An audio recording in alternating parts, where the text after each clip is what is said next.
the more you could maximize the amount of solar that you could get on that training facility or whatever the building or practice facility, the better, because you're going to get the economics of scale with the actual construction and financing, and the economics will look better.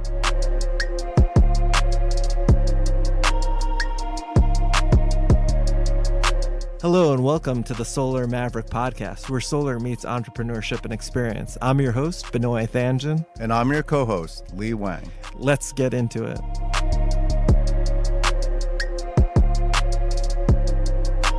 So today we have a topic that is near and dear to both of our hearts, because both Benoy and I are huge sports fans. I'm from Philadelphia. My team is the Eagles.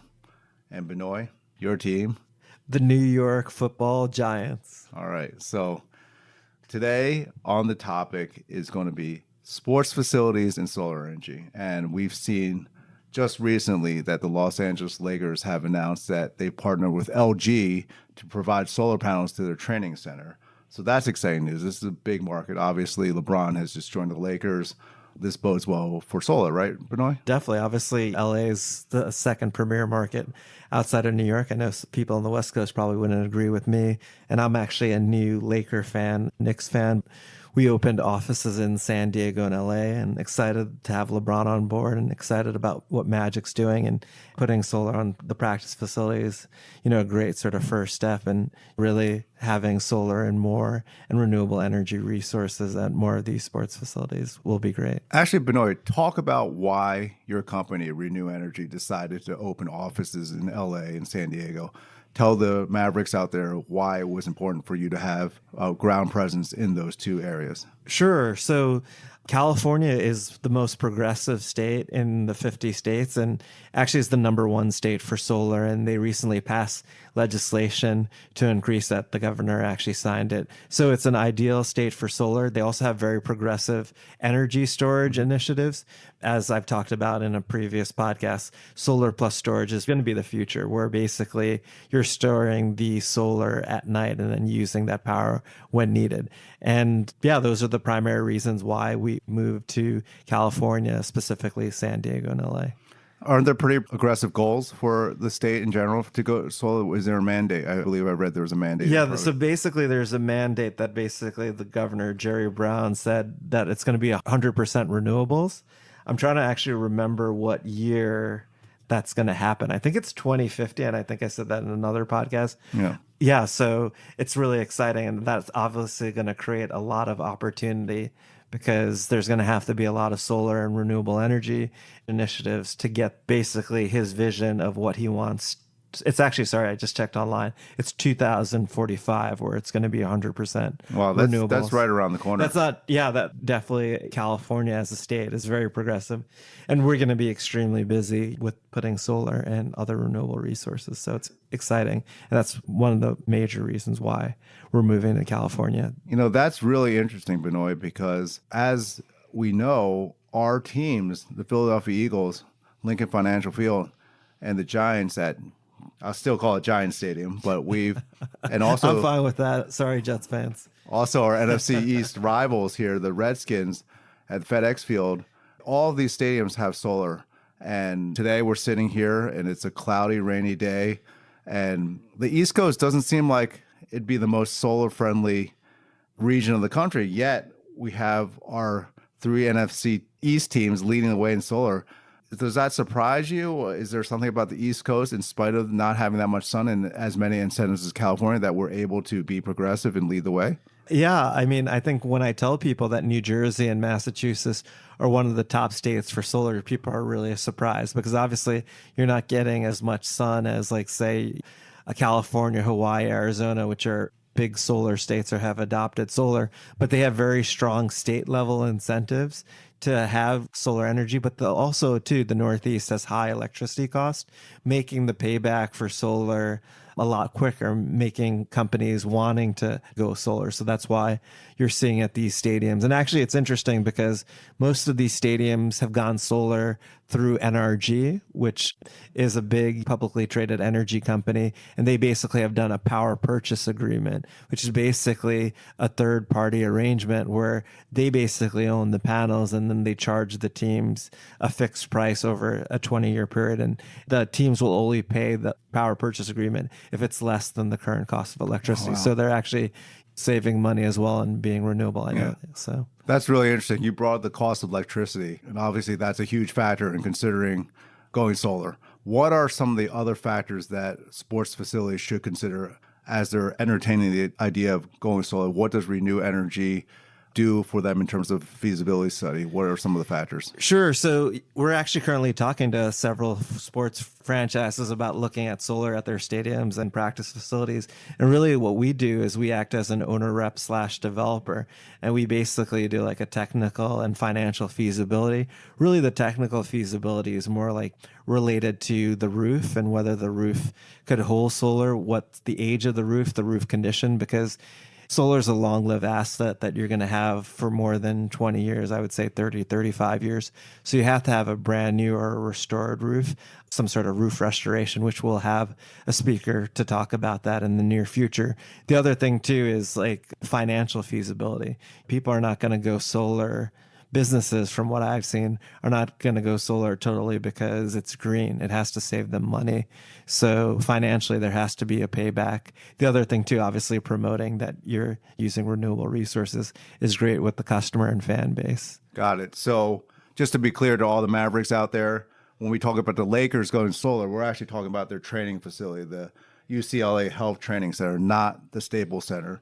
So my question to you, Benoy, is that if a sports facility is considering going solar, does it make sense for them to do it in stages, smaller bits, to test the waters before making a full-term commitment? So I think at this point, like solar is obviously a really developed technology.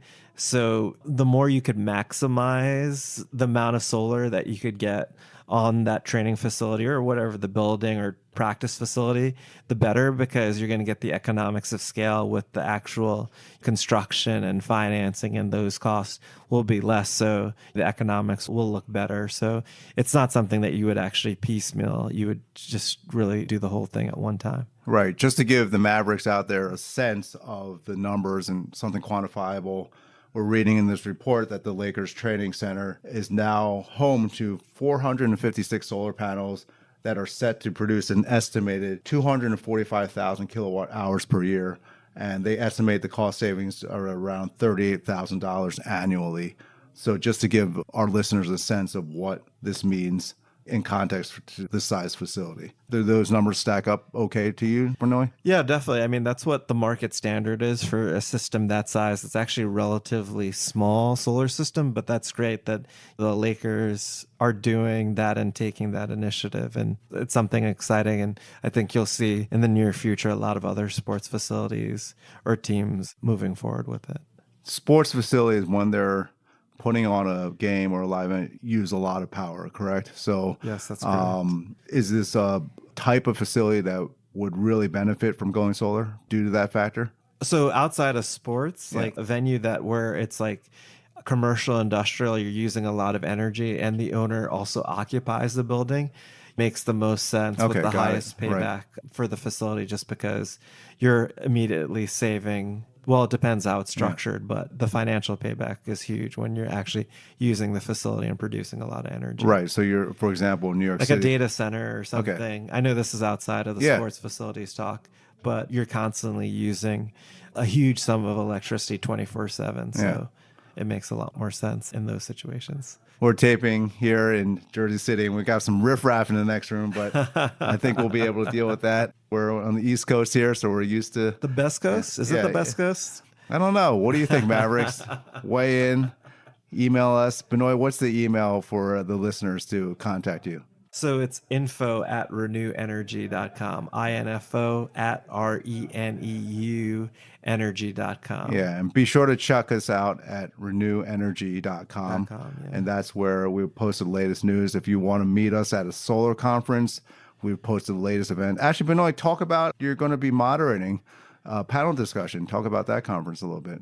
Sure. So I'm actually speaking at Solar Power International, which this recording will probably come after. It's basically next week, September 20th to the 23rd. It's the biggest solar conference in the US. I think last year, 18,000 people came to this conference. I'm actually moderating one of the talks, and it's about basically corporate companies purchasing power offsite through renewable resources, specifically solar energy. So basically what's happening is you have companies like Google and Apple who are buying electricity remotely, basically providing long-term contracts, and then buying that power to fit their sort of sustainability goals of having 100% renewable energy. So you said this is the largest solar conference. What types of people are going to be here? What's this whole conference about? Is there a theme to the whole conference this year? There's no real theme. And everyone basically in the industry like comes to this conference. So it's kind of crazy. Like my schedule actually is booked for 4 days already in meetings because everyone from the industry, and it's someone who's a solar novice to equipment manufacturers, to developers, to investors, to financiers, to third-party sort of consultants, legal entities. So there's no real theme, but it's a great conference because you really get a pulse of what's going on. So I'm sure we're going to have some sort of exciting information to talk about at the podcast after I come back from the conference. Stay tuned here. We'll have some highlights from the conference. Benoy, who are some of the people that will be on your panel? Anyone worth noting? Sure. Everyone in the panel is worth noting. The great thing is that we have basically a wide range of people in the conference. We have a utility that basically provides green tariffs for companies who are going solar. We have a solar developer on the panel. We have an investor who invests in solar, and they basically have raised more than $1 billion to invest in solar projects in the US. And we have a company that has expertise in managing data centers and energy output of data centers, because that's one of their biggest expenses is the use of energies with all these different sort of servers and server farms in these sort of data centers. So you brought up green tariffs. Tell us a little bit, inform the Mavericks here about what the current administration is doing as far as making it difficult for solar. Give us the overview on what's happening federally. Sure. So the federal government has a 30% investment tax credit, which is an incentive to solar, that basically you get a 30% credit on the cost of the system. But that's been something that's actually been here for a long time. It actually started with the President Bush, George W.'s administration with a 1603 grant. It used to be a 30% grant. The current administration is not pro-solar, they're pro-clean coal, which there's no such thing. But they're basically... There's no such thing? I don't know. It sounds like an oxymoron. Right. Really, there's been like a tariff on solar panels. They're talking about putting another tariff on panels. I think there's a tariff on inverters as well. And then raw materials like steel and things like that. The solar industry has, because of these tariffs, it's slowed down the industry, but still, solar is one of the fastest growing industries in the US. Costs are still low, and people are innovating and creating new ways of developing and building projects, which are lowering the cost, balance of system costs, financing cost. And then a lot of states are becoming more progressive and passing legislation that's pro-solar. So the administration definitely hasn't been pro-solar, but more the opposite. Okay, so that's what's going on in the United States. Benoy, I know your travel schedule takes you to various places around the world. And back to our main topic here about sports facilities and solar. We see that in Brazil, there's solar facilities in Turkey and the Netherlands. Talk a little bit about the international scene in sports facilities and going solar. What do you see? You mentioned Germany, I think. Yeah, so for solar at sports facilities, we're really seeing it more in Europe. People being a lot more progressive with putting solar and other renewable resources on different sports facilities. And it seems like Europe just in general has probably been more progressive in general with accepting solar and renewable resources. In Germany, I think there was like certain days during the year where it was 100% powered by solar. So really like Germany and some other countries in Europe have been aggressive in adopting renewable energy. But there's still a long way to go with adoption of solar just in general. But I know I was speaking to you before, like people are also using carbon offsets as well during games to kind of make sure their energy supply is renewable. So that's also another big thing that we're seeing with sports facilities and helping companies look at that. Okay. Prior to us jumping on here, you mentioned an interesting term to me. You mentioned greenies, which I often associate the word greenies with something my dog might eat. But so what are greenies, and how does this factor into our discussion today? Greenies are a renewable energy carbon offset that's basically based on stringent consumer environmental standards in North America, and it's certified from a green power and renewable energy facility. Basically, one greenie equals 1 megawatt hour of energy. And basically what happens is sports facilities are using, especially in hockey actually, greenies to basically offset their production of energy during games or during their office facilities. One of the big things was for the last Super Bowl here in New Jersey at MetLife Stadium was the Denver Broncos versus the Seattle Seahawks. I think that was like 4 years ago, but basically It was a blowout. It was a blowout. Yeah.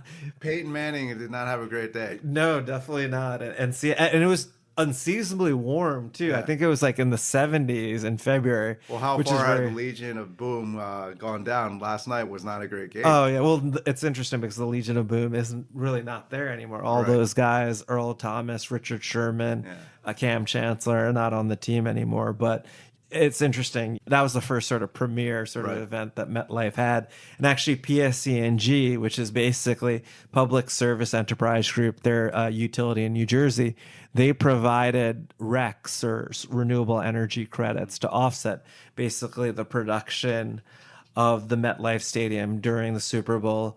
Also, the AFC, NFC hotels in Jersey City, actually, they both stayed.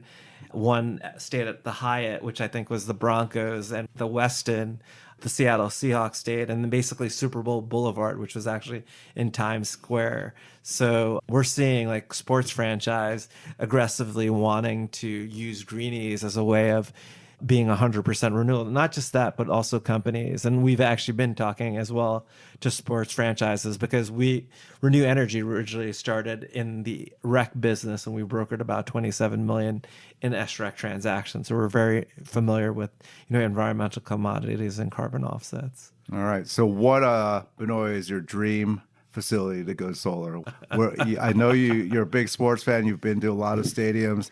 What would be on your wish list?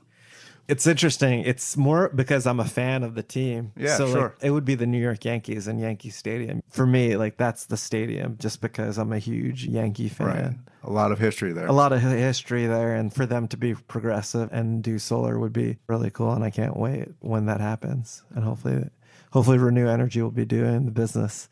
Hank and Hal, I hope you hear me. Hank and Hal Steinbrenner.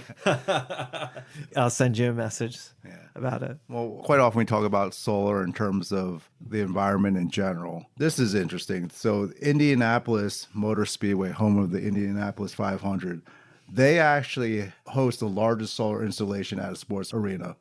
9.6 megawatts solar arrays listed here. But on the other hand, we're doing car races. So it's kind of a dirty, polluting profession, right? So what's your opinion of this type of stuff? Any step towards green is better, and that's going to help? Yeah, I think any step towards green is better. I mean, 9.6 megawatts is a pretty big system.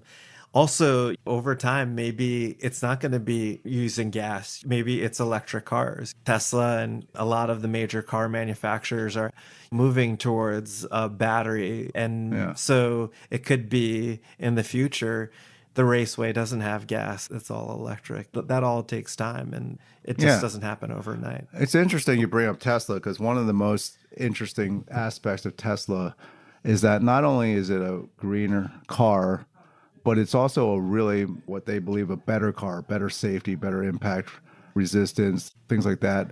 Are solar buildings simply better buildings at the end of the day, in your opinion? Obviously, you're biased, but give our listeners, the Mavericks, a perspective there. Solar has its benefits, but do they actually produce better, more efficient buildings at the end of the day? So they don't create better buildings. It's more of whether you could lower your cost of electricity if you go solar, because there would be other initiatives. Like, for example, energy efficiency, the first thing to do is actually look at energy efficiency initiatives like LED lighting and ways of using less electricity. They have like automated lighting if someone's not around, or things like Nest, but more on a commercial industrial basis. That's the easiest sort of payback of lowering your electricity. Then the next thing that you look at is solar, because solar could decrease the cost of electricity. And it's really about reduce, reuse, recycle, but reducing your energy consumption and then lowering your cost of energy. Well, that makes a lot of sense. So, Benoy, we're going to end this episode with some of your predictions for your NFL Giants. You're starting off 0-2. What do you think the team needs to rebound here? What are some keys? We heard a lot of criticism yesterday on the offensive line. Where do you see your team? So I think the Giants will play better. I think it's basic things that could get corrected, like who you're blocking for the offensive linemen and the running backs and handling the stunts and some of the other things. I have to admit, I'm a biased Giants fan, so I'm always overly positive about the team. But I think there's been so much turnover. You have a new head coach, you have a new coordinators. They completely regutted the whole roster. So it's going to take some time. And I think you're going to hopefully see them start to gel. And they have a tough game coming up this Sunday in Houston versus the Texans. But what I love about the NFL, any given Sunday, any team could win. I'm kind of shocked, as always, what teams are 2-0. There's some teams like Tampa Bay, Ryan Fitzpatrick really kind of running the show, and the Dolphins. I never expected the Dolphins. So I hope the Giants will get better, and Saquon looks really the real deal. And hopefully Olivier Vernon is a huge loss that we haven't had, who could create a lot of pressure on the defense. So. On my side, for the Philadelphia Eagles, there's only one thing to say. Carson Wentz is back, and that's all we have to say. I'm curious, actually. What do you think Carson Wentz will have a good game? It's his first game back after that Rams game, right? And what was that, 14? I don't think he'll have a good game, but I'm fine with that. Doesn't matter. I'm glad to get him some reps, get him in there. And obviously, we have a long season ahead of us, and we have a lot more going on with the Mavericks here. So looking forward to next episode. As always, email us at info@reneuenergy.com if you want to hear any topics, if you have any questions for Benoy. And we look forward to having you on the next episode. Yeah, thank you. Thank you so much for listening. If this content is delivering value to you, please go to iTunes and Stitcher Radio and leave us a 5-star review. That helps us build this community, and that's what we're all about right now, building this community as big as we can to deliver as much value as we can.